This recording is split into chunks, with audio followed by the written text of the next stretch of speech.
I am days until I turn 40, and I have been giving myself a lot of thought about what this last decade was. I have grown and changed it and shifted and had more influence and opportunity in the last decade than I've ever had before.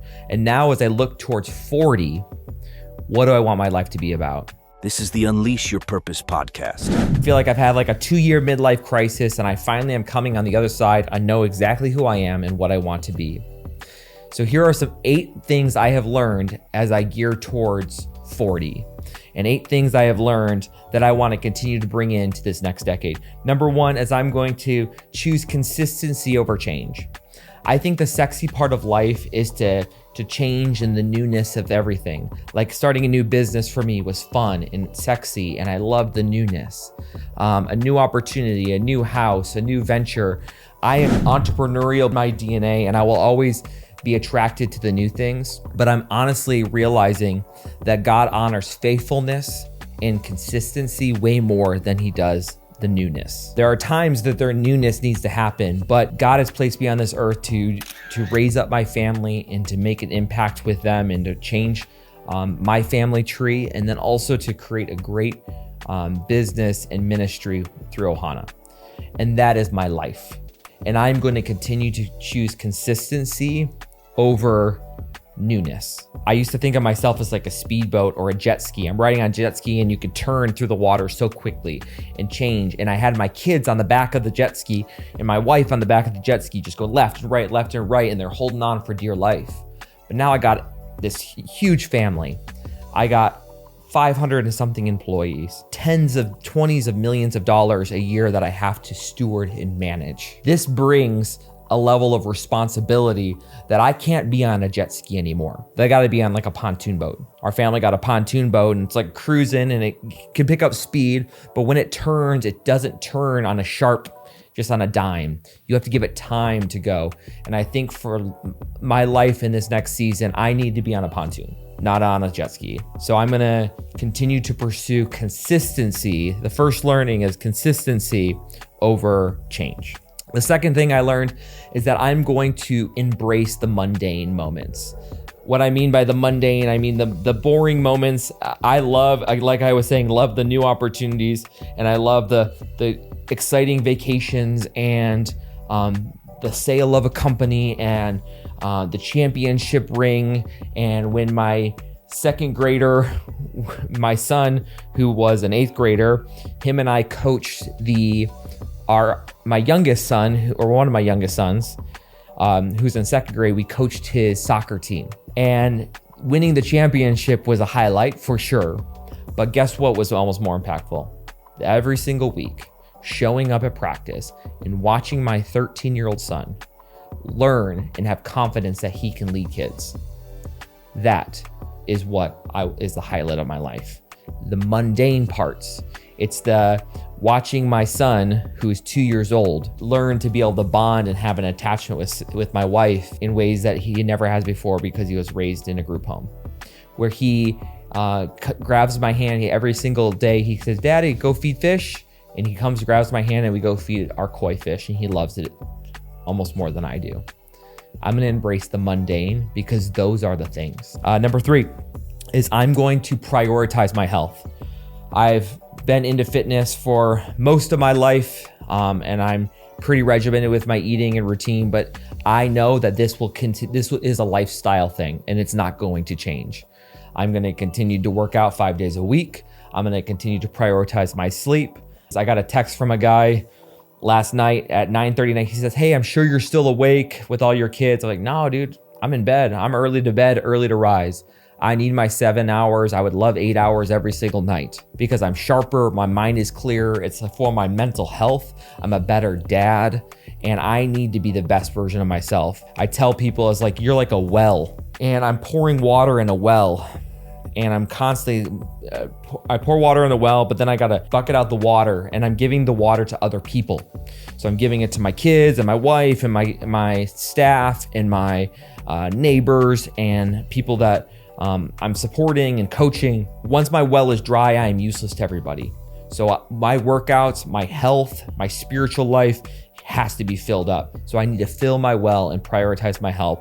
Number 4 is I will choose legacy over today. What I mean is that I will choose the long-term vision of our family over just today's moments. We ended up selling our vacation rental up in Flagstaff, which we loved, but it didn't serve the legacy of our family. We ended up buying a fixer-upper ranch because we want to have this family legacy in this ranch that we can have multi-generations all together, where we can have my kids and grandkids and the grandparents all together coming to vacation together and experience the outdoors, and to be able to fish together. To me, it's the legacy that I'm way more interested in. And I'm thinking about, how do I develop these character traits within my kids for the long term, for who they're gonna be. So when they get older and they go off and have their own life, that they're gonna be so invested and have the values of the centers that they're gonna, like, family dinners are just part of a life because they love being around us and we love being around each other. So I'm gonna choose legacy over today. Number 5 is I'm gonna have confidence in who I am. I think most people can relate that we have this sense of imposter syndrome. We don't either know who we are, or we are trying to be everything to everyone. We're trying to create a facade online. At work, we're different than we are at home versus at church. And I just want to be the same person. I want to be consistent, as you see here on a podcast, as you see at work, as you see at home. That I'm intentional and present, and I know who I am. I have worked my butt off in counseling, in personal development, in dealing with the demons in my own life, where I have felt depressed and lost and insecure, and I never felt like I was enough, and I'm not a man, and I'm not worthy, and I had to kick that aside. And learning that I am more than enough, that I am a good dad, and as a man, a man provides for his family, is present with his kids, is a good, strong husband to his wife, makes a positive impact in his community, treats his team with love and dignity, and has a mission that's worth sharing. That is what manhood is, and I can be confident in that.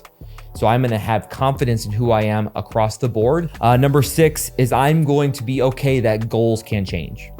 I was every single year, I would have a list. My New Year's resolutions would be, I would have a list of 20 goals that I'd have to achieve. Get down to 185 pounds, open this many houses, buy this property, be able to lead and coach this team, whatever it was. And I would have 20 lists. And if I did not accomplish every single one, I was a failure. And those goals did not serve me well. It's good to have goals and good to have specific goals, and we do that at work. For those who are highly ambitious and motivated, and I don't need more goals. I am naturally goal-driven individual. But what I am learning is that goals can change with time. I recently had to do an audit of my own life, and I encourage you to do the same. Look at my life. Ryan, what do you want to be about? What is the legacy you want to give? What do you want to be not just known for? What do you want your kids to remember you as?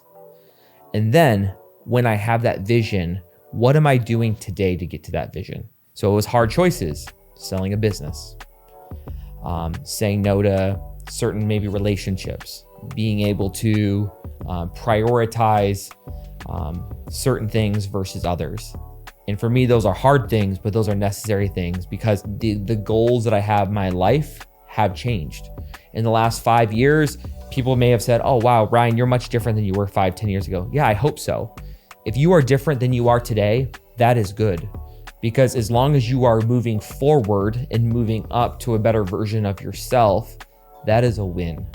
None of us should be the same as what we were before and have the same goals. If you are continuing like your old high school self and tell your same high school jokes and talk about your old games you won in high school, that is, man, you are missing the mark. Talk about your future self, what you desire. What do I want to become? I want to have conversations about that. When people are talking to me about their high school accolades, I'm like, you know, bro, we're 40 years old.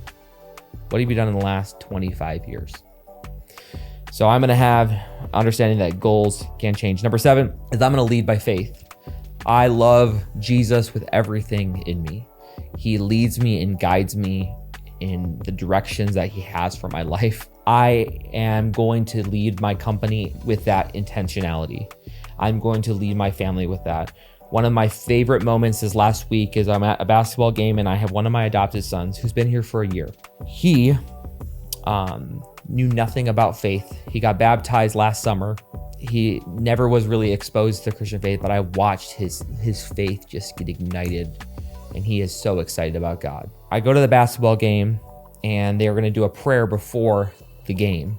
The person giving the prayer is my son. He has the microphone in his hand and he gives a prayer in front of hundreds of people, and he thanks Jesus for the gifts that he's given him. He is his Lord and Savior, and that we can give all glory to him. And I was holding back tears. What legacy, what beauty. And that is the stuff that I will remember and continue to push for. It's I'm never going to stop leading by faith. And number 8 is I'm never going to stop growing. That when I do this podcast, when I'm 50, I hope I look different. That I hope I'm a better version of myself. That I hope I continue to read books, invest in myself, get into rooms with people who are better than me, who know things that I do not know, who encourage me and help me be more purposeful, because my wife needs that. My kids need that. My company needs that. They need me to be better, so they can rise with me, because all ships rise together. When the leader gets better, we all do. And so for me, I am going to be relentless in pursuing growth, not just for goals, but because that is in me. Because I need to lead my family and my community in this mission forward in a positive way. So I am fired up actually for this next decade. For 40, normally it's a midlife crisis. I've done that for the last 2 years, but I'm ready for what God has in store. Thanks for joining us for the Unleash Your Purpose podcast. Be sure to like, subscribe, and leave a review. We'll see you next week.